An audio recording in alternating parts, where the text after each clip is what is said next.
I can still see her face, that smug, rehearsed smile, her manicured nails tapping against the polished oak table as if she was already counting the money. She didn't even look at me when the lawyer opened the will. She didn't need to. She thought she'd already won.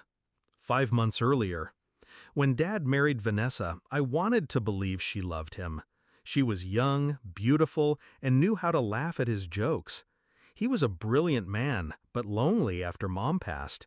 I thought maybe, just maybe, she'd heal him.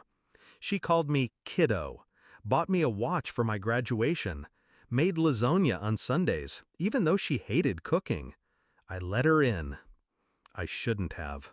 It started small. She'd forget to tell me about family dinners, change the locks while I was at work. Dad started repeating her phrases, little jabs about how I was still figuring my life out. Then came the night I overheard her on the phone. She didn't whisper. She didn't need to. Once he's gone, it's all mine. The kid won't get a cent. That's how we planned it. I stood there, in the hallway, gripping the wall so hard my fingers ached. She knew I heard. She looked right at me as she ended the call, her lips curling. "Don't look so shocked, kiddo. This is how the world works." I didn't argue. I didn't yell. I smiled. And that's when the planning began. Vanessa thought Dad's will was set in stone. She didn't know Dad trusted me more than he ever trusted her. What she also didn't know was that I'd been helping him restructure his estate for months before his health declined. When the doctor said the word terminal, Dad sat me down. "You'll be fine. She's not as clever as she thinks."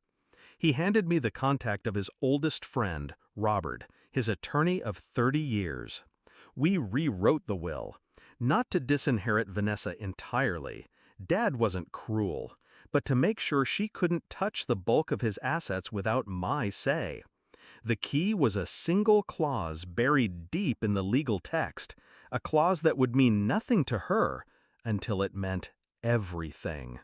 When Dad passed, she didn't cry. She wore black, but she smiled through the whole funeral.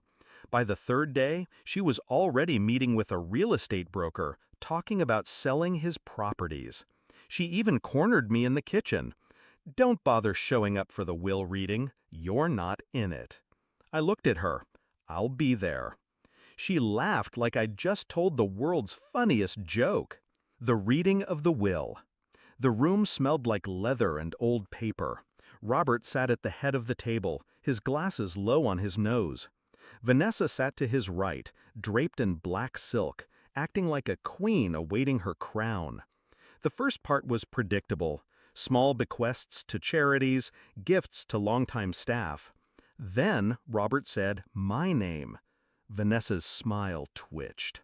"And to my son, I leave full controlling interest in the Winston Holdings Trust, including all associated accounts, assets, and properties, with the exception of," he paused, adjusted his glasses, "the residence at 4 Park Lane and a living stipend of $100,000 per year, which I leave to my wife, Vanessa."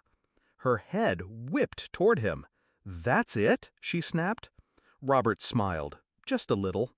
Per the clause in paragraph 14, any sale, lease, or transfer of trust assets requires the sole consent of your stepson. Without his written approval, you cannot liquidate or encumber any property within the trust. Her lips parted. No sound came out. She turned to me, eyes sharp enough to cut glass. "You planned this." I leaned back, calm as stone. "No, Vanessa. Dad did. I just made sure it was airtight." She tried to play it off, said she didn't care. But I watched her over the next months, how she wilted when her credit cards were declined because the joint accounts were in the trust, how the brokers stopped calling when they realized she had nothing to sell. The best part? I let her stay in the house, let her feel safe. And then, when she tried to rent out the guest wing for cash without my consent, I exercised the clause. I sold the house, legally, without her approval. She got her $100,000 a year, exactly as the will stated. Enough to survive, not enough to live the life she thought she'd stolen. The last time I saw her, she was standing outside the Park Lane gates, suitcase at her feet. She didn't look at me when I walked past. I stopped, just for a second. "Guess you were wrong, kiddo," I said. Her jaw clenched. I kept walking. Revenge isn't about rage. It's about patience, about knowing when to speak and when to wait in silence until the ground beneath your enemy gives way. Dad used to say, "A sharp mind cuts deeper than a sharp blade." He was right.